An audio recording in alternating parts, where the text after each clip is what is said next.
Welcome back, everybody, to the War of Ideas. It has been a long time since we've had one of these live shows. Today, with me over to your right, my left, is Mr. Thomas Sheedy. Bit of a spoiler alert. I may or may not have forgotten to hide him. We don't need to talk about that. Thomas Sheedy is the founder of Atheists for Liberty. So he's a dirty old right winger like me. However, unlike me, he is not a cultural Christian or a Christian of any other kind, which I realize might be a little bit new for you guys in the Paying Burn audience, but I think he will bring some interesting perspectives. And, him and I know each other, so it should be a very good time. As always, please do not forget to like and subscribe if you like this kind of stuff. And let's get into it. So, Tom, first thing I want to ask you is how did you come into this feeling of atheism? Did you grow up in this way, or did you come to it like in your teenage years, as many people have? Tell me about your journey on that front. Yeah, so I'm not much of a rare exception. First, I want to say thanks for inviting me onto the show. Sure. Very glad to be here. I'm glad that we're getting into all different kinds of business and not just the traditional way as to how we kind of found ourselves. So I became an atheist around 10 years ago. When I was 15, I'm 25 now. I was very much into the high of the new atheist movement. So Richard Dawkins, Sam Harris, the late Christopher Hitchens, and Daniel Dennett, best-selling authors, trying to show that you could be a good person and be a moral and ethical human being in the Western world while not believing in a God, caring about things like separation between church and state, science advocacy, opposition to jihad in the wake of the 9/11 terrorist attacks. There was just this massive cultural boom online, this kind of counterculture, actually, of atheists that were just exploding. YouTube channels, college and high school campus groups, forums that you could comment on. And that was my world. When I became an atheist at 15, after watching a lot of Bill Maher and being very skeptical of my Catholic upbringing, I just went all in. But I became an atheist at 15, watched a lot of Bill Maher, had a lot of skepticism, and that's kind of the long tangent answer as to how I can. Yeah, well, you say you watched a lot of Bill Maher, but I would say politically you aren't exactly aligned with him. So I'm curious, most people who are atheists, especially ones who turned atheists at 15 and never changed, and who are as outspoken as you, are by no means right wingers. I mean, Christopher Hitchens might be like the closest thing to like a super like a but he was just like kind of vaguely pro life. So I'm Yeah. curious, like, first of all, how would you describe your politics? Would you describe yourself as more conservative or more libertarian? And also, how did you get there? There's a couple So I follow up wouldn't questions here, but let's I start wouldn't there. use the word libertarian, Yeah. but I'm kind of a mix of all trades. So some people would say I'm a classical liberal, Mhm. Republican. Some people would consider me to be conservatarian because I have some views on a few social issues that are even more right wing than libertarians are. And there are quite a few views that I have that are not seen as libertarian at all, but then on some of the social issues, I'm libertarian. So I actually really don't like to identify my ideology as much because of this problem. And also because I run an organization like Atheists for Liberty, we're trying to promote the big tent. So it kind of is a Right. Yeah. blessing in disguise where I don't really have to admit Yeah. my exact ideological position. So I just like to identify issue by issue, and on most matters, I tend to fall on the right, and that's I guess that's how I would describe myself. I'm a maybe the best term would be a new atheist Republican. Okay, so I have a couple questions now. I so you said issue by issue, so I'm going to go through a couple instead of going broad strokes. I guess a fun question to ask would what do you think would be your opinion that the traditional conservative would dislike the most that you have? Like, what would you say is your most like socially leftist take? The Or I mean, separation economically leftist between is possible too, but I kind of doubt you have one of those. Yeah, so I don't have many positions that would, I guess, be seen as leftist per se. Or liberal. I Yeah, but maybe liberal on a few things. Like I hold the view that the separation between church and state is absolute, and I think conservatives and Republicans should start owning the Establishment Clause like they own the Second Amendment and Sure. own their stances on constitutionalism. I think if they started to understand that you can reach a Christian demographic, get Christians and people of faith to vote for you, and still be pro-church state separation. You take that power away from the Democratic Party. You take that power away from the left in that regards. It would be such a win-win for Republicans. But that's, I guess, something that is still unfortunately seen as blue or team blue or liberal Right. to have, when I don't think it should be partisan at all. I'm pro-gay marriage, but a lot of Republicans are since the 2015 Yeah. ruling. There are still some individuals that might not like it, but I know the party, on the most part, has gotten past that debate. I've always been pro same-sex marriage, at least from a government standpoint. Not like forcing churches to perform same-sex weddings or things like that. So a lot of LGBT issues and secular atheist related issues, I guess that would be seen, those positions would be seen as some of my most left wing positions. Yeah. But on a lot of other issues, I'm to the right. Yeah, so I was gonna wait to get into the philosophy, but I am gonna ask you a couple of follow-up questions. Here's one. One of the things regarding the church and state separation is, by the way, I agree. Actually, I don't think that the church and state should be integrated in any way. There's Catholic integralists that are flirting with that idea, and I've done some reading, and it's interesting, but probably not a good idea. But would you argue that I would argue pretty strenuously that the separation between church and state is not the same thing between separation between governance and religion. Many of the founders talked about how, like, this our government does not work without a moral religious people. We have In God We Mhm. Trust on the dollar signs. Fundamentally, the government makes moral assumptions all the time, many of them Christian. So, would you agree with that distinction between church and state versus governance and religion? I'm just kind of want to throw that idea your way and see how you react. I would say yes and no. So when Oh, it comes fantastic. to the technical term, you're actually very much correct. Yeah. I'll play devil's advocate against myself for a little bit. Excellent. There are when the United States was founded, while we have a secular government, and while I would argue a good chunk of the founding fathers wanted to make sure that religion was separate from government, um, each state at the time had their own state religion. Mhm. And that stopped becoming a factor around the time of the Civil War. After the Civil War, once we passed the 14th Amendment, it basically guaranteed every bit of the federal rights of the First Amendment to apply to all the states on the state level. So Yeah. that's when this whole idea of, well, my state is Catholic, my state is Baptist, blah blah blah. That's when that really stopped being enforced, and I think it should have stopped being enforced the moment the Constitution was put into place. So yes and no. I think we we have a separation of church and state that was originally put on the books to kind of imply that, and it took a few decades to really work through the nuts and bolts of it.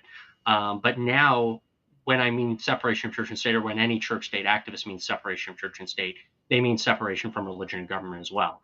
And there are certain things that we could probably go into, like God, in God we trust on the money, under God in the Mhm. Pledge of Allegiance, and go through them bit by bit. But I would actually argue some of that isn't even stuff that should be constitutionally allowed or protected. Not that It's it's the most popular thing to say, Yeah. but I think if constitutionalists, especially on the right, started to own that philosophy, you take a lot of power away from your opposition Well, I think that's by certainly having true. that definition of church-state separation. Well, I think that's true. I mean, I think you would get rid of the attack angle that, like, the right is all crazy evangelicals. The unfortunate part is that a lot of the GOP base are indeed crazy evangelicals and do want to be. And I say that in the most affectionate, loving way I possibly can. Nobody loves the evangelicals more than me. This has been polled, and it's Mhm. scientifically proven that I love them the most. But I would agree that takes away an angle of attack. The only thing I would say is that the left would probably find something else pretty easily. Um, Mhm.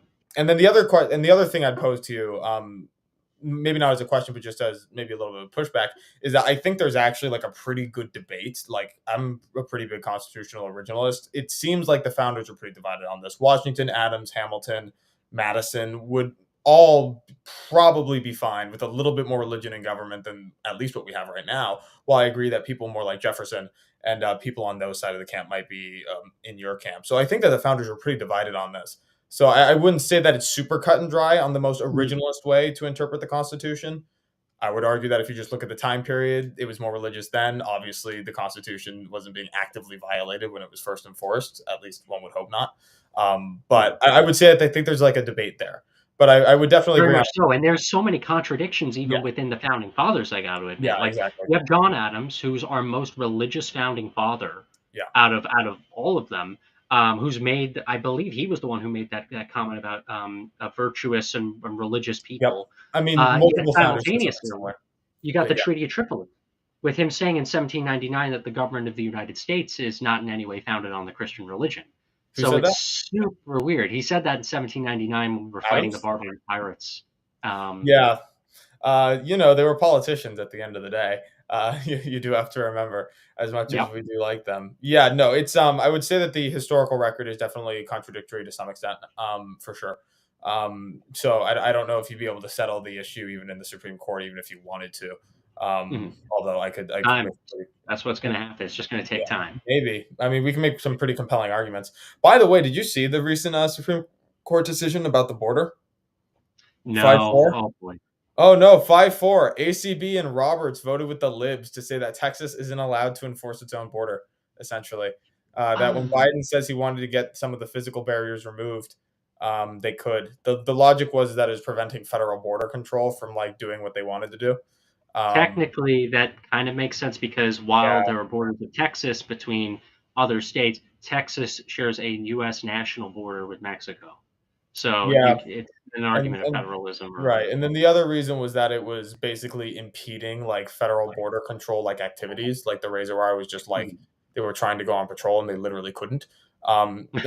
Texas could fire back and saying, "I don't care, like, your patrol means nothing because you do nothing," but, yeah, that's what I would say, interesting but stuff that's there. just me. Okay, we're gonna get back to the philosophy stuff towards the end, I promise. I'd say culture is upstream of politics, and we should probably take that into account, but we'll get there in a second. Um, the next thing I want to talk to you about is what you're like actually kind of famous for, at least moderately. Is the organization Atheists for Liberty. We set up the pieces about why you're an atheist and why you're for liberty. But tell me about the organization. Tell me about when you started it, and how that all came about, if you don't mind. Yeah, so I'll go into a bit of a long story, but I think you and your audience will find it to be entertaining. So, I got involved in the new atheist movement. That's how I also became an atheist. I started watching a lot of Bill Maher. So I got involved in what was known as the atheist community or the atheist movement, you know, or what you want to call it. That was very prevalent in the United States. A lot of big atheist think tanks, 501c3, C4 organizations that existed at the time. We pushed for the idea that you could be an atheist and be a good person. We had atheist clubs start up in high school and college campuses across the country. We pushed for ex-Muslims to be protected as they were seeking asylum in the United States and in the Western world. We tried to promote science literacy, defending secular government, showing that atheism is a good conclusion to have when it comes to talking about things like God.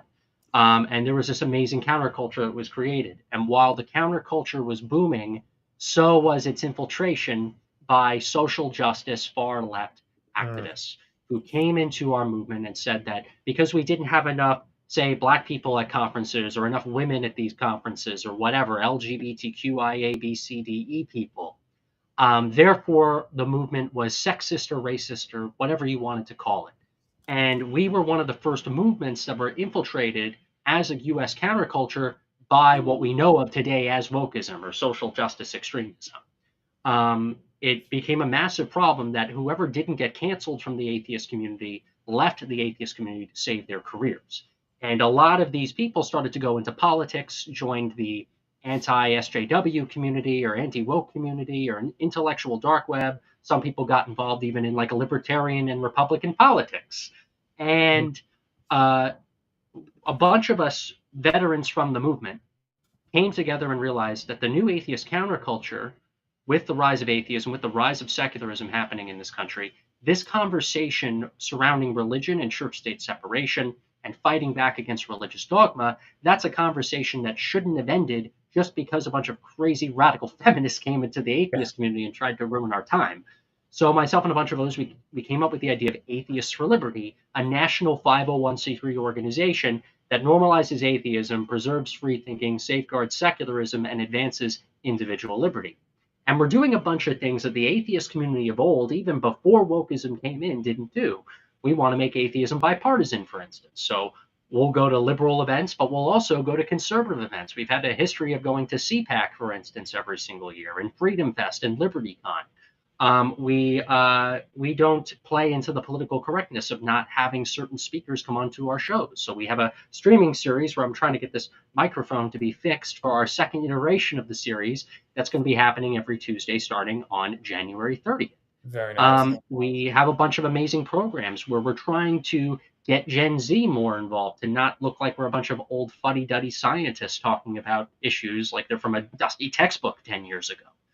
We're doing so many different things as an organization to rebuild that amazing counterculture, blending in atheist countercultures with free speech and anti-woke countercultures to create something that has never been done before, and we're growing every day. Well, it sounds very exciting. I will say that the very stately quarters that might not help with the brushing off the dusty reputation. My Although I language doesn't probably help so much. I either like maybe I gotta wear a hoodie or something, or look like I'm not, fresh off the professor's lounge. yeah, But I guess depending on the show, I'll do that. yeah. Next time I see you, better be wearing a graphic tee. Let's put it Yeah. that way. Yeah. So, what type of success have you guys been seeing? I mean, how has your numbers grown? Have people been responsive to this? Have you found that there's a lot of atheists in looking for political community? Yeah, quite a few, quite more than we realized. Like when we went to CPAC our first year, we found that there were way more atheists at this event than we ever thought. I thought there'd be just a sprinkle of a few here and there, but we ended up getting a ridiculous amount of attention at our booth. We have hundreds of members nationwide, 10 state directors. We plan to have 50 by the end of this year. Our streaming series numbers are growing, so every time we tweak and improve things and the marketing gets a little better, we jump up by several hundred to several thousand viewers depending on the episode. So that's only increasing. Our comms team is getting better. We're doing a college campus tour, where we're going to be going to numerous different college campuses in the spring 24 semester and the fall 24 semester, and that's only going to continue as well. Hence why I've had to go to so many different political events and network with people and meet people Right. like yourself, John. It's crazy. And the more and more we grow, the more and more I realize we have to grow the team. We have to, put more meat to the bones, because there's an increasing demand, and a demand that I, as president, can't even keep up with. And it almost annoys me that the anti-woke counterculture hasn't been more receptive to the demand for secular conversations. And it's also made me annoyed at the atheist community for becoming this woke, crazy place, because Atheists for Liberty can't do all the heavy lifting. That's Right. our issue. There is so much demand, there is so much interest that I can't even meet all of that in a quick amount of time. We got to grow. It's basically a race against time for that reason. So you actually raised a very interesting question, but I have to ask you one before I get there, which is what type of pushback have you been seeing, if any? You mentioned something. Um, you mentioned Mhm. how like the atheists don't really want to be for liberty, and the non-atheist and the people who are for liberty don't really want to be atheists. So we'll get to why that is in a second. But have you been seeing much kickback from the more, let's say, to use a vague term, the woke atheists, or from like the religious right? Have you been seeing major kickback? Yeah, from both sides. So the traditional atheist community, or the legacy orgs, for a long time they had a policy of ignoring us because we were still growing. We were a startup at the time, led by this kid, who was doing the heavy lifting of a bunch of other people who should have been more experienced to take the job. And so during the first 3 years of our existence, I kind of had to fit into the role as president more. We had to grow the organization, get more volunteers, and get more Yeah, people sounds involved around the country. And now that we are starting to have more success, now that we're starting to learn from our past mistakes, figure out what to do better, we're starting to be taken more seriously by other people, where a lot of other woke atheist groups, they are starting to see the threat that we pose. For instance, I can say this now that one of the people involved in this conversation has unfortunately passed away. But we have a very strong advisory board, from people like James Lindsay to Peter Boghossian, Michael Shermer, Melissa Chen, to many others in the culture wars that your audience might know of. There was a rule that existed that you cannot join the board of the Secular Coalition for America, or you won't be invited to join the board of the Secular Coalition for America, which is the nation's leading 501c4 organization to promote secularism and atheism on a governmental scale. Some of the people involved with them created the Congressional Free Thought Caucus, for instance. If you're on Atheists for Liberty's advisory board, You're not going to be invited to join the SCA board of directors. That's what I found out from some very Hmm. prominent people. And it shows you how much of a threat we pose. The more successful we are, the more of a threat we become, because we then choke this kind of woke monopoly that people have. Oh, if you want to be an atheist and be involved in organized atheism, you have to adhere to social justice. Well, wait a second. No, you don't. No, you don't. There's a competitor now that is growing and rising every single day. So the woke atheists, they don't really like us because they're seeing our increased success. Baby steps, but baby steps that are showing a good result of effective work.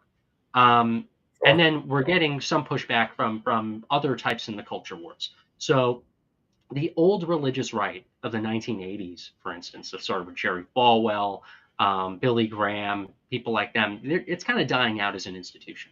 And I think that's what led to the intellectual dark web succeeding a few years ago. A lot of atheists promoting free speech and conservative think tanks, for instance. It just became a massive, massive success overnight from like 2017 to 2021, 2022. But because the politically correct view of you could be you can't be an atheist and be a conservative was not pushed back as effectively, there are other types of religious right activism. You could argue even a new religious right that has now been starting Yep. to boom.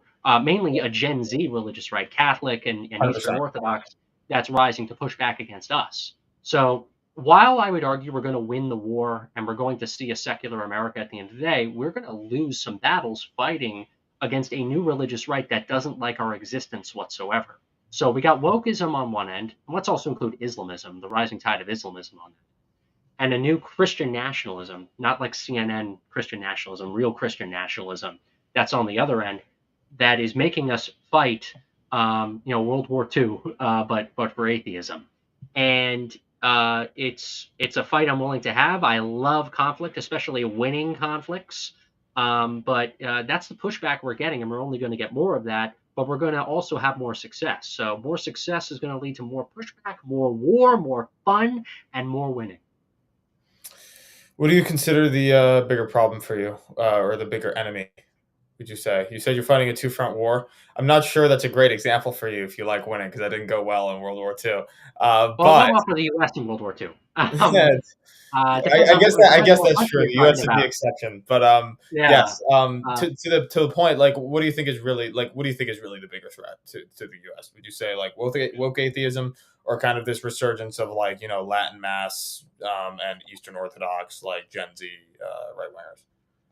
I would argue, well, what you described, I would say the Latin mass types. However, if we're talking about wokeism, not just woke atheists, right, but wokeism in total, then that's a different story. Wokeism is overtaking all of our institutions, our universities, our public and private education systems, the halls of Congress, to where it's becoming a new religion in and of itself. It's defending the most barbaric aspects of Islamism in the name of diversity, and it's why we engage in anti-woke activism.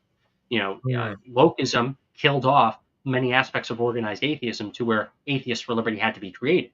So we see wokeism as a threat because it will protect any kind of dogma or superstitious or supernatural nonsense as long as it fits in with the intersectional pyramid.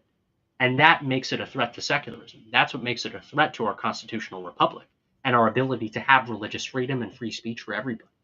Because they don't care about equality. They don't care about treating people nicely or whatever. They care about winning and destroying whatever's in front of them by any means necessary. And that's why we're still going to very much see wokeism as an equal threat to Christian nationalism or Christian futurism or whatever you want to call it. But if we're talking about the woke atheist groups versus the new Christian groups are technically then going to be more of a problem. Like whatever the enemies of atheism Well, are, I'm not saying threaten as in like more likely to be successful and to be a challenger. I'm saying more of a right. threat like ideologically. Like you would be less happy with them like, reinst getting control of the power base, let's say. Is I guess the same answer? so. If it is, I just wanna Like make sure. It's fine. I just want to make sure. I would say so because at least with the old religious right, they still appreciated constitutionalism. They still had this kind of love of freedom of speech. While with this, I would argue Latin mass right, this Christian nationalist right that's now booming, it's not only in opposition to church-state separation, it's in opposition to the idea of a constitutional republic in its entirety. you have some of these people saying that this 250 to 300 experiment of the Enlightenment and a constitutional republic was like a brief waste of time in the grand scheme of human history, and that we need to go back to feudalism, monarchy, the things that have predated Enlightenment-based countries. Okay. And so, if you have wokeism wanting to tear down our constitutional republic, but you also have the Latin mass types wanting to tear down our constitutional republic, Oh, you know, so what I would this say is is that we've talked to different Latin mass types, apparently. I mean, if you're talking about people who genuinely want to go back to feudalism, I tend to agree with you. When I think Latin mass types, I just think like kind of Matt Walsh and maybe Patrick Deneen. And not Matt Walsh. unfortunately, I guess they become that. In that case, I would say wokeism. And then if we're including people from the conservative movement that have grifted towards now. I'm losing you, Tom. Your video and audio is crapping out. Try turning off your camera and coming back. Yeah, he totally blanked out. Okay, this is actually a good chance for some questions. Don says he wishes wokeism was not broadly painted, and he wants a definition. Yeah, I mean, I'm using it. I did admit that it is kind of a broad term. There's been some decent definitions given. Hopefully, Tom finds his way back. We will see. I sure darn hope so. But what I will say is that wokeism has been defined a couple of times in a way that's pretty good. I would say that wokeism is essentially a modern religion. Oh, he's back. Tom, you can help me answer this question. You're back. Am I here? Yes, you are back. This okay. is fantastic. I don't know what the heck happened. I'm so sorry, everybody. I'm trying to get some new tech acclimated here. It's all right. So this actually happens quite a decent amount. The kindergarten definition that I would have for wokeism is basically social justice warrior culture in the 21st century. Okay, so the Trigglypuff type figures, the activists who will scream anybody with a dissenting view that comes onto a college campus. A very good academic source to get a good definition of wokeism and a lot of these other terms. Go to New Discourses, run by James Lindsay. On the New Discourses website, he has definitions, really good definitions, to explain all these different campus terms that were really going back as far as the 1960s. But he's made them palatable for all of us to kind of understand today. Yeah, I think most people know what we mean when we say woke.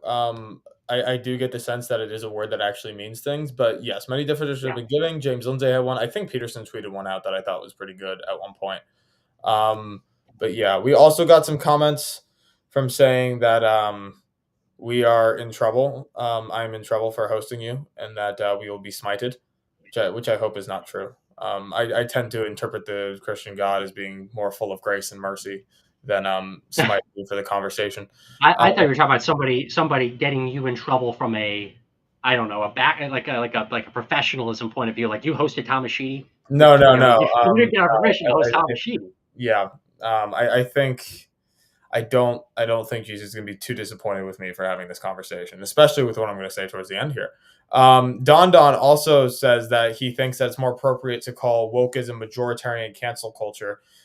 Yeah, but it's from the left. Basically, it's cultural progressivism. I like to call it like moral and cultural relativism. It's not really relativism because they push their values on you extremely hard. But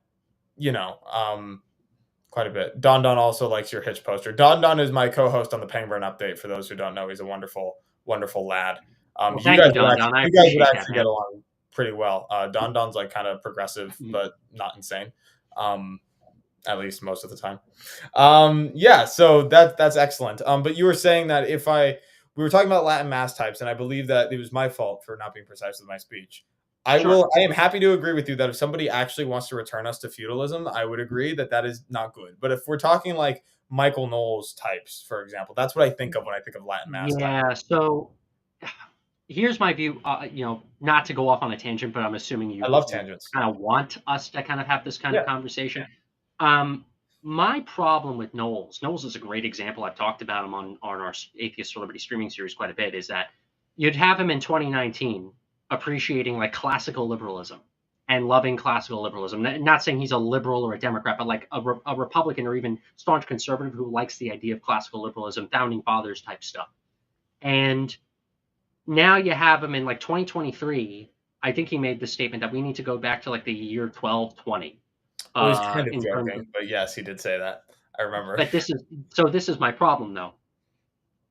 The audience of some of these shows is changing due to the success of the Gper Wars. So Nick Fuentes in 2019, he went after like Turning Point USA, he went after like Yal and Yap and Daily Wire, Ben Shapiro speaking on campuses and Crowder at the time, and all these people, and said, "You guys are too classically liberal. You're not conservative enough."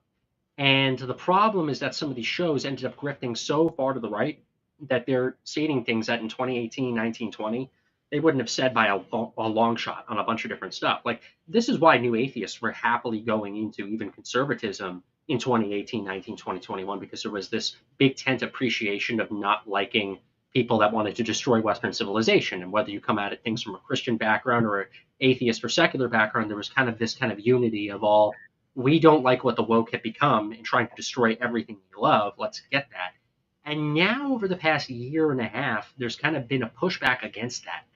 Like, oh, like this that we said was totally cool a few years ago is now totally degenerate. So even though I think Knowles might have said that in tongue in cheek, I think he probably also said that for a reason, for a marketing reason, because the audience has been evolving and changing. And that's my problem when I see people like Knowles make statements like that, because even though there's some stuff that is actual irony, it's just like Nick Fuentes, for instance. Like, you'd have him saying some stuff that he would say, "Oh, that's just irony, bro." And then he mixes in actual policy positions or stuff that could sound like a joke, but are actual policy things he would like to make in the future. And that's the issue. The culture wars are evolving and changing so much now to where there is this new emerging Christian nationalism that actually is coming to power, where in a scary way, I don't want to see them actually ever take full control, because you don't know what's going to be irony versus what's going to be policy. Do you really think that's I actually watched some Fuentes, and I do it for reasons of scholarship because I've had to talk to him about it. I have had acquaintances who are into him, and because they were acquaintances of mine, I had to make sure I had my facts straight. I think Fuentes is essentially an evil clown, but do you really think that comparison is fair? I mean, like, Unfortunately. And I yeah, hate to say, and I say unfortunately for a reason. I think if we had this conversation 12, 15 months ago, I think that would have been a little different. Because you were seeing a lot of people, and it's still true, the conservative establishment is still very much opposing some of the most extreme aspects of like Gperism and the Catholic kind of radicalism from fully coming in. But you're starting to see some hosts, some nonprofits, some of that skeleton adopt some of those talking points. do you really think it's And because of the Gper Wars, or do you think there's another reason? Because I've noticed a shift too. Like, I think the right has gotten a lot more organized and played a lot more into religious roots over the last, ever since, essentially Biden got elected. But I don't view that as, like, the artificial push from the Groypers. To be perfectly honest with you, I don't think the I Groypers do are actually. a cultural I'll force. give the enemy credit where it is due. Yeah. I think this was very, very well organized. For instance, you probably have seen it. You have some of these people that adopt their loyalties to these kind of people. They're the ones that are getting applying vigorously for the internships on Capitol Hill. They're the ones that are applying vigorously for the Heritage Foundation style jobs. I'm not saying the Heritage Foundation is corrupted. I'm just using that as an example. Or jobs at TP USA or a bunch of these other groups. You're seeing some of these most radical activists smart get into the system, not state their true intentions, and then by the time they're in the system, they can help the leaders of these movements from within. And we've seen this happen over the last 2 to 3 years. I've spoken to some people who know of individuals by name who have practiced this tactic effectively, and this is what happened with the Gper Wars. It was this exterior attack that was seen on the cameras on these groups for being too classically liberal and honestly too secular friendly. And then you had this audience develop with these people because they looked a little more authentic. And then they were able to then send their most vehement followers who were able to be very professional into these positions. And boy, have they pulled the Overton window to their effect. Now, are they going to win the war? No, I think they're going to lose, and ultimately, groups like Atheists for Liberty are going to win. But Atheists for Liberty is going to lose some battles. thanks to their success. And I think for a long time, the conservative movement had this policy of not mentioning these people by name, not mentioning these types because maybe they don't want to look like they're anti-religion. Maybe they don't want to look like they're anti-Christianity. Maybe they don't want to give these people a platform. But I think with us playing the game of not mentioning these types of people in the movement and in the community, we've actually only strengthened them because we've not voiced how there should be opposition to them in their efforts. It's a double-edged sword, but I think that's why also not a lot of people give them credit.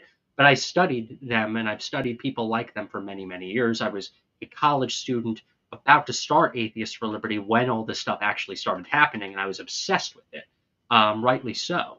And I've seen their success, and it's why if you're an atheist activist or you're even a non-atheist who appreciates constitutional government, enlightenment values, religious diversity of being with Christians and atheists and Jews and Muslims to fight for Western civilization, you should be appalled with what is happening right now where the conservative movement is trying to find its identity.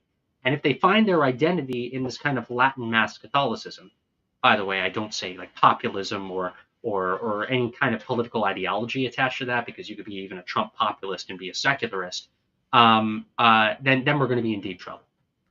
So you really don't draw a distinction between, the types of things that the Groypers are trying to do and the types of things that, young traditional Catholics might try to do. You really not draw a distinction in the danger they pose? So there are some various degrees. Like for example, even some people that split off from Nick, over the years, they created their own groups of their own initiatives, and they're far more moderate in, say, comparison to the Groypers.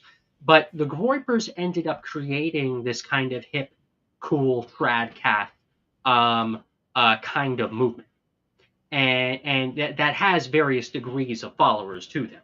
So Mhm. absolutely, there are probably some people that you would know who are far more moderate. I get along even with some people who I don't even agree with who have some of those trad cat views. I go to a lot of different spaces, for instance, and make a Sure. lot of friends across the political divide, where like they'll just think Thomas Sheedy is cool and just hate my positions.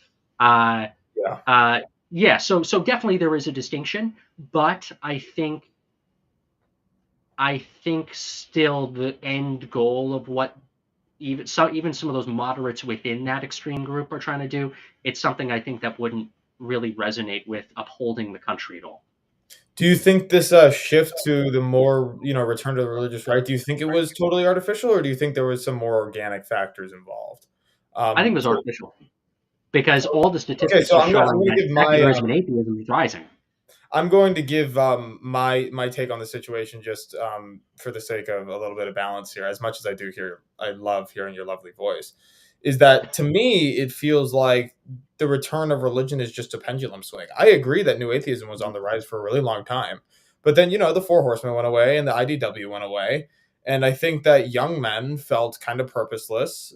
They felt kind of like they lacked meaning, and where that's always traditionally been found is religion, and especially with the loss of Trump in 2020, I feel like that creates a level of despair that is perfectly conducive to young men deciding they want to find their meaning in tradition. I feel that while I'm not saying it's impossible that the Groyper movement pushed things to the right a little bit, again, I don't know. I don't know how you'd even prove it. I think it's perfectly plausible that it was kind of an organic shift as well. Would you say that you really don't think so? I would say I wouldn't think so. Where I would agree with you is I think there were some genuine organic concerns and situations that I think these people who artificially generated their wins, they took advantage of. I think, yes, amongst young men, there is a lack of purpose. I think when you have wokeism and social justice engulfing every aspect of your existence, from your workplace to your college to your life, you have some people that are ending up getting so upset with how society is around them that they look for radical solutions. So I think that's very much true. And a bunch of people, I went to college with a bunch of people who ended up even joining some of the Groypers, some of the Tradcat stuff. Former good friends of mine who I like hosted at my apartment, and I saw the struggles they faced from a state university that didn't care about them, didn't care about their lives, their struggles, all their issues, mental health problems, none of that stuff, because it's a system that vehemently wants to see us all destroy ourselves. So that's where I can totally agree. Um, uh, I think also where I can agree with you is that there have been plenty of times in human history where we've gone from having like a classical liberalism kind of phase of things. I think the Enlightenment is a great example where we were in the classical period of human history, and then we became a little more romantic and started to appreciate monarchy and absolutism for a while. Bismarck and the leaders of Austria, for instance, and numerous others that wanted to crush these kind of democratic rebellions at the time and keep monarchy in kind of a stable position, which ultimately ended up leading to the problems of the First World War, these kind of conflicts between democracy and people wanting to be more nationalistic about their country versus the divine right of kings that really got pushed through this romantic period. It's very possible that we could be entering a new romantic period when it comes to political thought. The Jordan Petersons of the world, for instance, Yeah, even though they are totally I'm going to be real. I think Peterson's an atheist. I think he's totally secular when it comes to his private life, but he you is and Sam pushing this Harris. kind of religious mumbo jumbo that I know he doesn't believe in, but he thinks that humans really, I think it's part of the culture that some of these intellectual liberal types that are becoming kind of religious have, that human beings can't be trusted. Human beings are animals, and because human beings are animals, we got to stop pushing for more freedom, freedom, freedom, freedom, and more virtue. Yeah, And I think that's what we're starting to see at the same time. So I think the Gper movement really kickstarted a lot of it. But due to the political correctness that existed on the right against atheism and secularism, it ultimately allowed this new romanticism to pop in.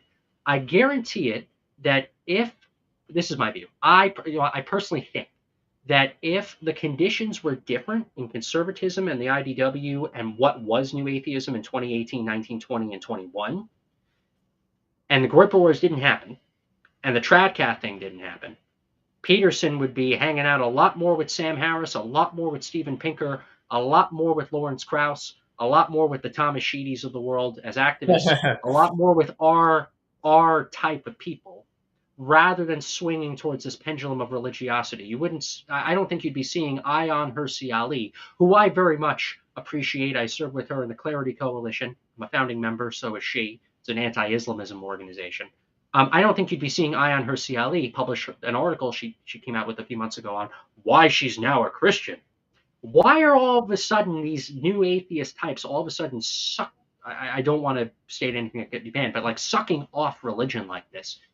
I think they're doing it because of the political climate that's been created around them. I think they just haven't thought of things too well. So I appreciate Richard Dawkins. He did like this open letter to Ayan Hirsi Ali, like just think outside the box for a second.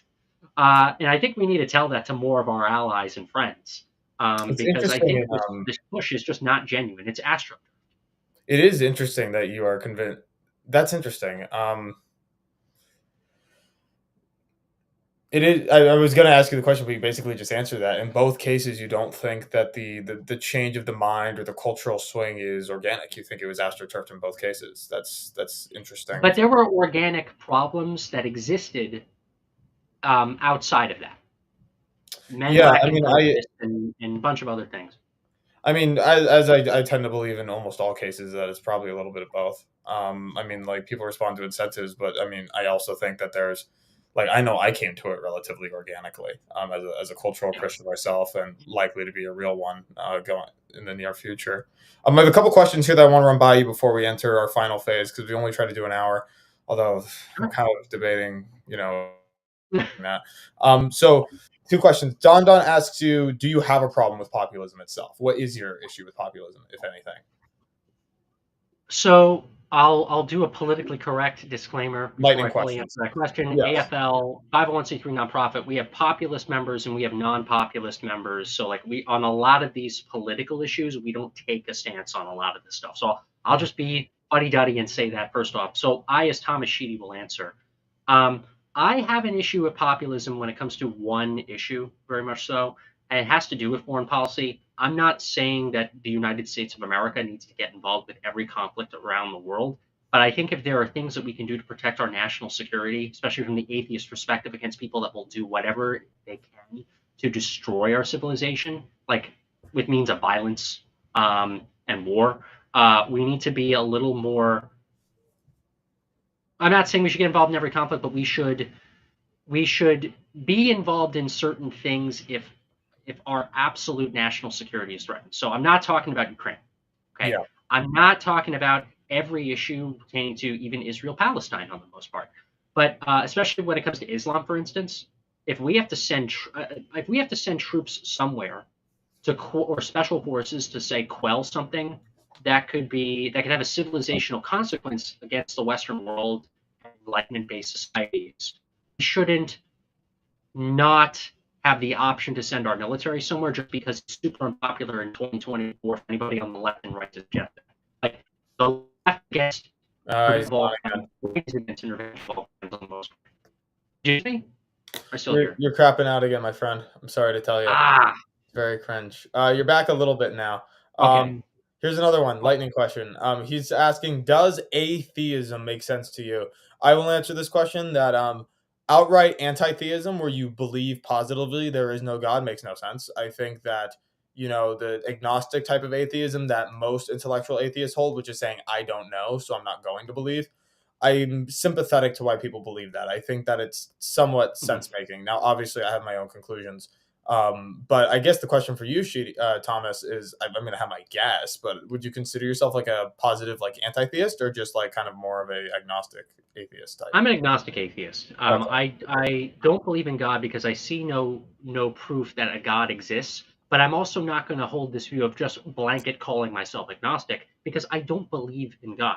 It's like if I were to say, John, I just magically created the God of this water bottle, and because you don't believe in the God of this water bottle, that this water bottle has supernatural properties, that you're just purely agnostic about it. No, you don't. You can say that you don't, Thomas. I don't Yes. believe that this water bottle is a god or has supernatural properties. I think Okay. it's mainly politics, mainly political. Some people will call themselves the word atheist because it is a word that is seen as a negative in our culture still in Mhm. certain parts of the country. It's not politically correct in certain cases to call yourself an atheist, especially in politics and things like that. Agnostic seems so soft and so nice. Yeah. So you'll hear plenty of atheists say they're agnostic, they're secular or humanist or free thinkers or whatever, rationalists, brights, stuff like that. Right. When brights, yeah, look that movement up. That was a failure in my That opinion. sounds that Um, sounds scary. That sounds like weird internet stuff. yeah, that was an endeavor we tried to do in 2006. But it's like it's just word salad mumbo jumbo. I hold the militant atheist position that if you are an atheist, say you're an atheist. Do yourself a favor as an activist and normalize the term for everyone to know because everyone knows what atheist is. Most people don't know what agnostic is. Most people don't know what humanist is. Everyone has their own little view of stuff, and people say it because they know that not everyone knows that agnostic really means non-believer on the most part. It's very rare that you'll meet an agnostic who's a believer in God, but agnostic about God's existence. Where you'll meet plenty of people that they'll say they're agnostic for the religion question, and you ask them if they believe in God, yes or no, they'll say no. Sure. So most atheists are agnostic atheists. They are, but I just tell them to say the word atheist. I don't know. I think if there's such a thing as like an agnostic believer, I think I'd be in that category. Although we're a rare breed. Oh, it Um, is legitimate. There are people who do fit that category, but yeah. 90% By of the people way, when I they do say think they're we used to fit agnostic, that they're category. non-religious. I know you don't believe him, but I believe it's sincere. So Don, before we get to the final questions that we're going to be talking about, something that the comments have been talking about and I've been trying to build up to. By the way, we've been smited again. Um, buddy, I'm on your side mostly. Actually, you don't need to smite me just because I'm talking to him. Okay, calm down. But here's a question. I want to talk a little bit about the presidential race. I want to talk about how you view the state of the primary, the sort of the general anything that Atheists for Liberty is doing, and how that might tie into concerns of religiosity. I mean, who did you Sure. like in the primary? And I say past tense because we both know this thing's over. Yeah. Who did you like So before? I already knew from the get-go that Trump was going to be the nominee. Yeah, well, I everyone. already I already knew that. I in the beginning of the primary, once when DeSantis was still very popular before he was beefing with Trump, Hmm. I did think maybe if Trump did get into so much legal trouble, maybe there would be some kind of clause that would actually prevent him from running.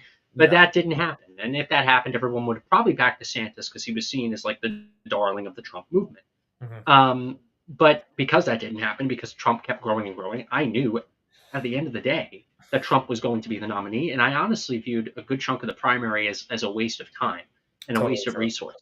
Yep, totally true. Um, there were certain candidates that I liked for different reasons. So I think when it comes to reaching out to moderates and not caring about every social issue under the sun, there were some things about Nikki Haley that I actually liked. When it came to opposing wokeism and promoting freedom of speech, I loved Vivek and his blunt optimism to the media establishment that just wanted to nail him on one or two different issues to paint him And as something, and they really couldn't. he was also such a bureaucracy hawk, which I really appreciated.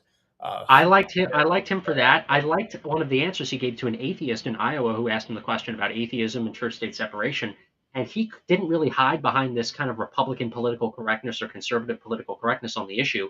He actually acknowledged a bunch of things pertaining to the secular founding of the country, deism, the deism of some of the founding fathers and stuff that he said in front of a bunch of boomers in yeah, Iowa, he and defaulted to the I Christian values. appreciated his courage for admitting. Yeah, he defaulted to the Christian values thing. He's like, look, even though I'm not personally a Christian, like, a lot our country is animated by, Yeah, he's values gonna say that are traditionally Christian. that. Of course, he's gonna say that. Like one Yeah, thing I didn't like is that he had his 10 campaign pillars, and his number one was like God is real. the best meme is which God, Vivek? Um, Yeah. which God, Vivek? Because for those who don't know, Vivek is a Hindu. Well, Um, and that's the thing. That's one I'm thing I didn't amazed like he got about as his far as he campaign. did. I felt it was like a political correctness towards trying to look Christian while not really talking about his Hinduism much. Mhm. When like just admit religion shouldn't be a qualifier for you running in a Republican primary or running for office or anything like that. I care about, are you best qualified for the job, not what kind of supernatural creatures or ghosts or things you believe in. I want to know, Christian, Jew, Muslim, atheist, are you the best person to be our commander in chief? That's how I base my politics. And Um, you think religious belief and the things associated with that are a completely irrelevant factor to answering that question? I think it should be. Yeah, because look at the Democratic Party, for instance. There are woke Christians in the Nah, BLM movement Biden is working that'll through put their Vatican. LGBTQIA BLM flags in front of a church they like. Mhm. You'll have plenty of these people saying that God supports their social justice endeavors, right? Would you really want any single one of them people who do believe in God, who do believe in the supernatural to win? No. You want the people who uphold your policy positions on things like immigration or gun rights or our military or taxes or stuff in the culture wars or freedom of speech to win. This is why I try to tell people, make religion irrelevant when it comes to politics. Because if you're pro life and you're seeing two candidates debate each other, a pro choice Christian or a pro life atheist, you're going to agree with a pro life atheist if you're pro life, Yeah. you know? I mean, But it's politically incorrect to say this. right. So 10 years from now, it'll be cool to say what I'm saying. Oh, look at John Parker's podcast. He had Tom Sheedy on, and they both talked about this and admitted what we're all saying now. Mhm. It's just a waiting game. Winning the war, losing some battles. That's what it's all about. I appreciate the confidence. I would say that you can make the very easy argument that if you are let's say somebody who considers themselves an Orthodox Catholic but are pro-choice, as Joe Biden seems to be, Pope papacy memes aside, you could very much argue that they're not actually Christian. But I do understand your point, and I do think it's well taken. Yeah. Um, do Think you about think? this: the network that you're on, John, and the people and your colleagues, right? No, no. Your colleagues are atheists, and I'm you behind love enemy spending lines time. all the time, man. It's crazy. Yeah. It's real fun. I got to tell you, it's real fun. But what do you think Trump's odds are? Do you think he beats Biden? I Kind think of off topic. right now, yeah, Trump could win against Biden. I guess A that's kind lot of of your polls point, show right? that. Because Trump is closer to I mean, like neither of them really live by Christian values, but like Trump is more like vaguely Protestant to atheist to like Joe Biden claiming to be Catholic. So Yeah, try to see give if the devil Donald his Trump could due. ever name a like really read a Bible verse and actually memorize it and not say it on a prompter. Yeah, I don't think he can do He that. doesn't care. Like No, but that's you know, give the devil his due to your example. We're kind of looking at it right now, to some extent. mhm. So Don has a comment here, and this is kind of what I want to get into for the last 10 or 15 minutes of the show, if I can hold on to you for Yeah, that long. I'm good for a while. Don says that um, the atheists on the left have had much less resistance to religion He says that basically the weakness of your position is that while you have adopted a civil religion, you can't form a sense of community that is remotely similar to what people who share a religion, the type of community that they can form, and then that's an inherent weakness. And I would mirror that and take it a step further, but I'd like your response to that first. Like, how do you society build? How do you civilization build So without like that deadlock of certainty that your neighbor believes the same fundamentally important things that you do, not just because they didn't change their mind that morning, but because they feel they have a divine obligation to, or things like that. So how do you get around that problem? So I guess to firstly answer a bit of the question, I think a lot of religious people claim to be so divinely inspired about things in their daily lives when they're really not. You talk to plenty of Christians in the modern world, they'll state a religious phrase or two, especially around the holidays or just as part of the language. Oh, I'll pray for that person or whatever. But unless you are super duper orthodox in your theology, if you're no matter if you're an Orthodox Christian, Catholic, Protestant, or whatever, and you're one of those people like literally Ned Flanders who literally is in the house praying for half the whole day, most Christians, they live purely secular lives and they only give religion the credit for the stuff that they know they're not actually religiously fervent about. I have a Catholic background. I was raised Catholic. I don't know about you, John. Were you raised Catholic? I was raised Episcopalian technically, but I have a lot of Catholics in my family. Go to the vast majority of Catholic weddings, Catholic or Christian weddings, wakes, funerals, things like that. You have every single person operating in a super duper secular way when it comes to their entire existence, but then they get super pious when the priest comes in or the pastor comes in. That's when all of a sudden they become the children of God again. Oh, And I don't mean to come off as offensive, no, but no, all no. I'm saying is that I do believe that the more the United States becomes secular, I think a lot of these good, wholesome people will still be able to totally coexist because we've all been acting secular anyways. We just didn't put a label on. And then Yeah. there's a really good criticism of atheism that he mentioned. Atheists have done a very bad job at forming community and belonging and giving people a sense of purpose in life. That is absolutely true. Religion has continued to provide that for a lot of people, even if I think it's filled with a bunch of mumbo jumbo. Well, we're trying to do a few things at Atheists for Liberty to change that. So, for instance, we have an online Discord server where if people join and become members, we have famous atheists that come in and we do Q&As with our members. People just get on camera sometimes and share drinks and talk about their day when they're commuting home from work, Angburn does the to same games that we play, movies that we live stream, things like that. And then we're also doing events in person with our state director program. So we want to have 50 state directors by the end of December 2024. That means we want to have meetings in major cities, meetup group meetings in major cities across the country where atheists can get together and engage in a bunch of different like-minded community, activist, or educational activities with one another. This used to exist in the atheist world before wokeism killed it off. There would be always an active atheist meetup group a few miles away from you. But because the atheist community died due to social justice, so did a lot of the good infrastructure of providing that alternative to religion. Well, we at Atheists for Liberty, we're never going to be infiltrated by wokeism, so we're not going to have that problem. And we're redoing a lot of the good community building stuff that the atheist community used to do by creating said purpose and belonging. Yeah, do you think that's well, first of all, I want to tease out a theme here, and it's not necessarily to say it's bad, but I just want to say that it's interesting that this is three examples now where you notice a cultural shift or individual shift from being like more secular to shifting to being religious or referring to religion. And you seem to think in all cases that it's fundamentally artificial and it's just a mask that they put on instead of like, oh my God, life just got real. I have to make the most important decision of my life, or somebody just Mm-hmm. died. And instead Well, of I think I you think argue that they're putting a mask on instead of taking one off. And I I'm you know not what, like I just don't agree with yeah, it, to be honest with you. I'll But edit I my noticed that statement in that and it's interesting. for the vast majority of their activities, for the vast majority of their everyday activities. But yes, when it comes to death, when it comes to Marriage. massive The most moments in important their things that happen in lives, your life. yeah, like especially around death. I think that's when their religiosity and belief really does come out onto the field. Yeah. I do admit that, but when it comes to living your lifestyle on a daily basis and coexisting with people, I don't think that religion is going to be needed to do that. As secularism and atheism increases, I think we've overall had quite a secular country with a secular lifestyle for quite a bit. Except instead of it being a majority of Christians living a secular daily life, it's going to be eventually a majority of atheists, hoping that we don't get kerfuffled by Islam, the rising tide of Islam, living a secular I think life. we'll be okay. But Yeah. so okay, so I'm going to start disagreeing with you proper for like the last 10 minutes here. I think I don't think your point that we've been basically secular with a mask on in this country for the last 40 years is actually, I think that's really bad evidence for you, actually, because you know what also has been happening over the last 40 years?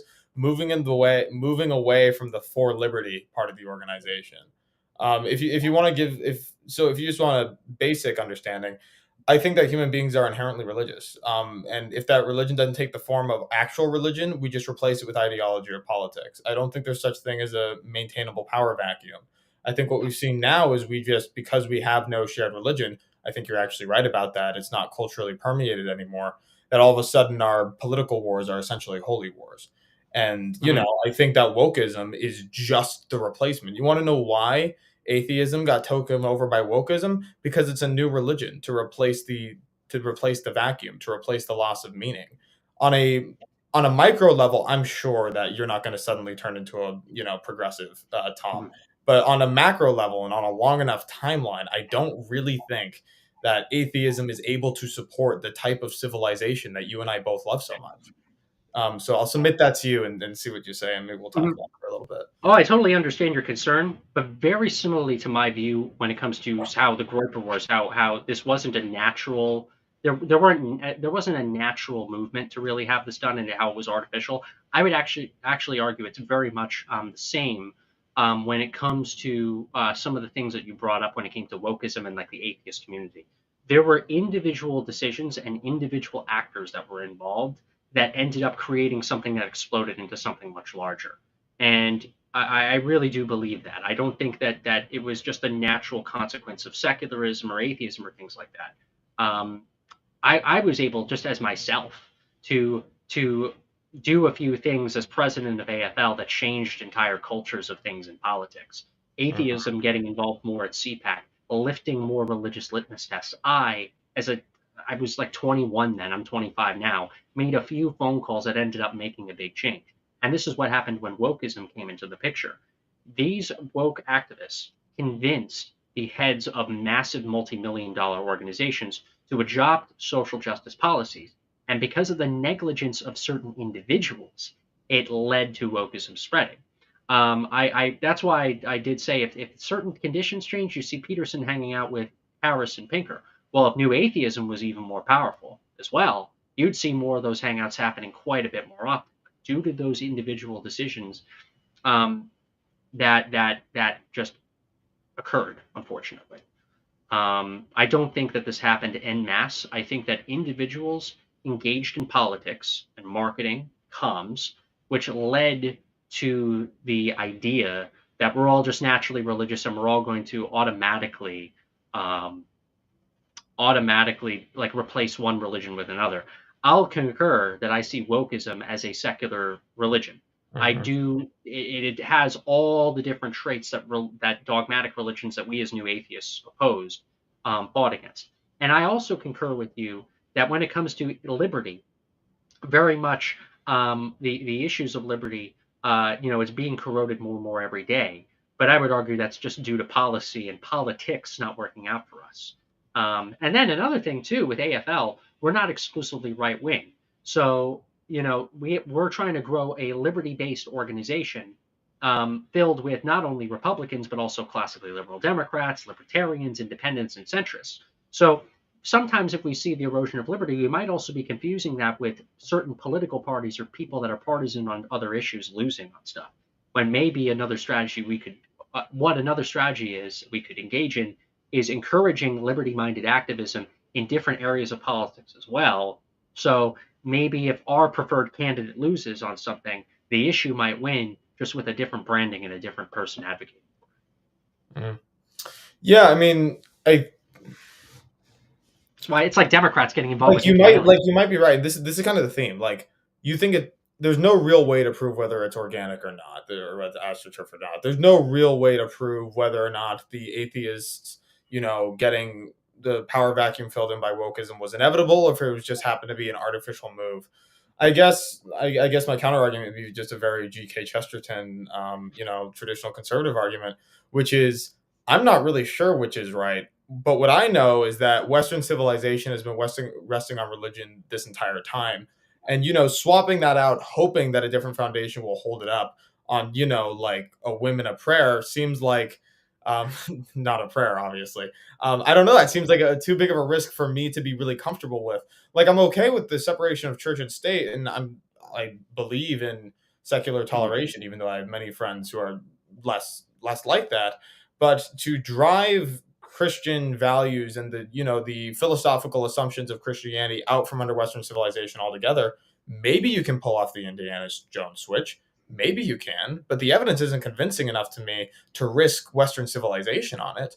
I'm But I curious think why we have you're no so willing choice. to make that risk, or if you don't even think that's the right framing, then correct me. But Mhm. that's how it looks to me. So that's what I'm kind of worried about. Like, even if Yeah. I was a secularist, like even if I believed what you believed, if I was still as conservative as I was, just as a matter of caution, I would be a little bit slower. Um, just because I like what Christianity has built, and I wouldn't want to, accidentally knock over the Jenga tower, just to make it a little bit taller. That's a big risk for me. Yeah. So I'm curious how you handle that risk assessment. And I share your worry. I share concern for the future of Western civilization, very much so. But unfortunately, the argument that I'd make in opposition to that is you also don't have a choice. Stats are showing more and more year by year that we're becoming more atheistic and more secular. So if we are dealing with what is knowingly going to be a secular future, unless Islam comes in and just Or takes us unless all, Gen Z keeps swinging and it's not an astroturf. I don't think that's going to happen because the stats are showing that even though the new religious right movement is Gen Z and Gen A are becoming like the millennials are becoming more non-religious too. So, like I said, we're going to lose some Maybe. battles, but we're ultimately going to win the war. Yeah. So, if we're dealing with an impending secular and atheistic future in the United States and in the West, we have to find secular solutions to these problems. I say this like on a repeated basis on all the podcasts I go on. Ayan Hirsi Ali, after her art, she published that "Why I'm a Christian" article. She was asked by an audience member, I think in the unheard room or whatever, this exact question. Like, I know you make these nice philosophical concerns about why you're now a Christian and Christianity is needed and all that, but I don't think a few supporters of your article spreading around here and there on a few platforms over the next 1 to 3 years is going to change the fact that atheism and secularism is going to be our future. And if atheism and secularism is going to be our future, I'd rather have an enlightenment based pro Western civilization, pro liberty, pro religious freedom type of secularism than a woke social justice, pro Islamism, let's hate on everybody who disagrees with us kind of secularism or atheism. Do And you that's why I wake up every day and do what I do because it's a race against time and we need to win. Do you think liberty is a good of in itself completely, or do you think that part of what it's good for is what it's used for? Because I like personally, you mentioned the difference between freedom and virtue, by the way. And Yes. again, I used to be pretty libertarian. I now like to think I have a pretty balanced view on liberty and virtue. But I'm curious: do you think liberty is a good in itself? Random No. philosophical lightning In question. fact, I actually share your view. Oh, okay. I don't like this Michael Knowles sort of liberty over liberty instead of licentiousness type of marketing because the people that are saying all that stuff, virtue instead of just liberty, liberty, equality, blah blah blah. We've seen what that's happened to society, guys. Mhm. They are saying that with an ulterior motive. Liberty over licentiousness, guys. So let's like put Christianity back into everything. Liberty over licentiousness, guys. So let's get rid of people wanting to be free or have freedom or everything about like libertarianism is so bad. I think the people on the opposite side of this debate should actually adopt the same points. Liberty in and of itself and absolute freedom in and of itself is not a good thing. You need to mix that in with virtue and with having an orderly society as well to allow those liberties to flourish. We can say it too, and we can come to different, and I would argue better conclusions than what our opposition would say on that argument. But that's where I agree, and that's also this is where I'm going to take a crux at libertarians for a moment. This is why libertarians always lose because For the sure. LP especially. This is my private view, guys. You have these people saying the most ridiculous things on stage because I have the liberty to say it. I can say whatever I want, so I'm going to say the most outlandish garbage that no normal suburban person is going to support. And that's why people So, keep voting for like Republicans and Democrats and stuff like that because you don't have that mix of sanity and virtue and order mixed in. That's where our enemies are right. You can't just argue for blanket liberty. You also have to have certain civilizational screws in place to allow liberty to be utilized best. But it also sounds very weird, like I'm an authoritarian saying. And I think more liberty loving people should use the language of their more authoritarian counterparts to really make normal people understand why liberty is a good thing while not being high on life every single second to just throw the baby out with the yeah. I prefer authoritative to authoritarian, but it's okay. Um, last one comment and then a last question. H. Guiman says you don't try to grow the Jenga tower, you remove blocks. Well, it's both. This is why, by the way, this is why I love this metaphor. Is that as you try to increase society under human power, it necessarily involves like progress involves knocking down that stuff came before. And to some extent, that's good. You want to build the tower fast, and there's lots of stuff you can remove that's ugly and that's not dangerous. But the higher you try to climb, the more Tower of Babel you get, the more risky you get as you pull away at those foundations. I think that we're very much there, and I think Christianity is a damn important block. You don't seem to think so, and I understand that. But that's the answer to your question, H. Guiman. Don had some questions about personal responsibility and about failure of community to work together. I would say that personal responsibility is important, but when you're like talking about like on the macro level, like how societal incentives should be set up, you can't rely on personal responsibility alone. Again, I used to be a libertarian, so like my 17-year-old self would hate me for saying this, but this is the truth. Um, yeah. So Tom, I kind of have a last question for you actually. And this is a question I have for a lot of power. atheists. So you mean to set up a governmental system that, like all governmental systems, is going to use force to, essentially. I know you're pretty pro liberty, but at some level, at some point, you do have to use force to enforce what you believe about morality, at least at a basic Yep. level. And my question is, as an atheist, where do you find this is a problem that I feel like all atheists have to have is where do you find the moral legitimacy for that? Even by your own merit, right? Like, are you a moral objectivist? Are you more relativist? Like, how does that kind of work for you without having So divine authority to draw on, at least internally within yeah, the belief system? I would say more of an objectivist. I wouldn't say an objectivist. I'd say more of an objectivist because there are certain things in like, Ayn Rand's philosophies that I don't entirely agree with. I'm not fully subscribed to everything in objectivism, although we have a lot of members who are objectivists. I'm Mhm. good friends with Craig Biddle from the Objective Standard Institute. But I actually would think that the vast majority of atheists believe in objective morality. So There where are do you things that ground that though? That's so interesting to me. How do you ground that in anything other I than think we can actually ground that from biological means, but that doesn't mean not it's good. I'm not sorry, from I'll the let you finish. supernatural, but based on the scientific method, testing things over time to see what is applicable to work for society and what is not. So we've been able to do that. I would argue pretty effectively through our current system of government. Right. We've been able and especially by the way, with a government that is becoming increasingly less religious. Mhm. Um, uh, we've made tweaks to a system that ultimately has survived the British Empire, survived Nazi Germany, survived the Soviet Union, survived the French Empire, survived all these other places because we've been able, through the advancements of our understanding of the world and the cosmos, our understanding of not only human behavior but how a government and a functional civilization is able to run. So Um, I gotta push on you on this, and this is our last always exchange. blame you from that. What do you mean by functional society? What do you mean by works? Because that's Mhm. for something to work or function means you are positing that it has a purpose that it is fulfilling, which means you have to assume the purpose and that the purpose is good. That is a Mhm. religious question. You can't use the scientific method to tell me what a good society looks like. You just have to assume it. It's just as faith based as any religion. So I'm kind Well, of curious. I'm that's cool with where that because that, I'm kind of religious, but you can't appeal to the transcendental. I'm just curious how you deal with that. you could argue that when it comes to when it comes to this overall argument, it could technically be subjective.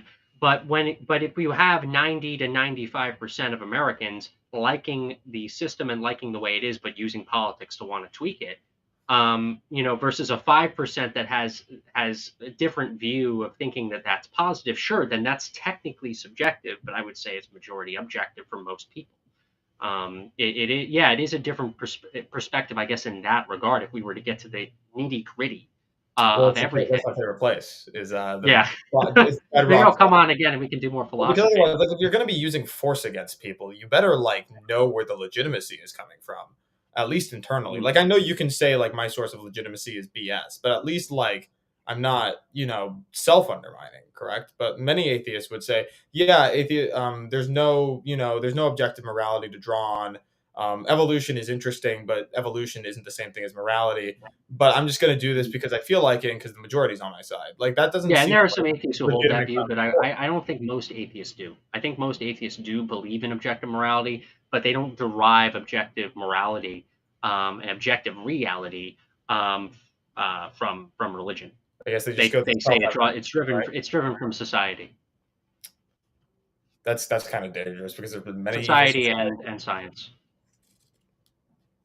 Okay. I don't. I think we have both elucidated our positions as clearly as we need to. I don't think we're going to disagree. I agree. We could talk. I could talk about this for like hours, but we'll have to leave it there. What I will end it with, Tom, is do you have anything else you want to say to the audience about the type of work that you're doing? I want to give you one last chance. Although you did plug yourself very, very well in the first half of the show, and I appreciated that. But I want to give you I'm another just shot. too used to doing this. Yeah. So, John, thank you so much for having me on Yeah, the of course. show. It's a lot. If you want me to come on for round two, I am more than Love it. willing. So guys, everybody, thank you all so much for watching. I run a national nonprofit organization called Atheists for Liberty. We're a 501c3 organization that fights for free speech, free thinking, and freedom for all. You can find out more about us by going to atheistsforliberty.org. That's atheists, FORLIBERTY.org. Become a member today. Become part of the movement. We are always looking for more volunteers, interns, people to fill up various positions in our committees. We have a lot of cool programs. We give away awesome goodies depending on your membership tier as well. You get into the Discord. You get to become more part of the movement in person too. For example, for anybody here who watches from New York, we're actually going to be having our New York State meetup on Saturday, February 17th at the Metropolitan Republican Club. So for anybody who's interested, please go ahead and become a member and find out more. Be more than happy to have you guys in the movement. And we're doing stuff across all 50 states as well as the movement grows. And you can follow us at Atheist Liberty on the vast majority of social media platforms. Just search up Atheists for Liberty, find us there. And thank you all so much for tuning in. And John, thank you for having me. Again, thank you all. War of Ideas. This is not my only show. Sunday nights at 8 p.m. I'm with Don, and Trav, who are both also atheists, although ones that I agree with even less than Tom, who we hang out with. So please make sure you stick around for that. We do this every week. I'm going to have a lot more exciting guests coming up. Have a feminist coming. Have a orthodox political philosopher coming around. Should be a good time. Tom, we disagree on a lot, but at least for now, I would like to consider us allies. And, I feel like we can have a good time together until the point comes where we can't. So looking that might forward, not be for a very long time. So. Looking forward to the next few steps with you, buddy. And thank you for coming on. Maybe we'll have you on again. We'll see what the audience thinks. Yeah, thanks for having me. All right. Thank you all, guys, for watching the War of Ideas. As always, I'll see you all next time. Bye.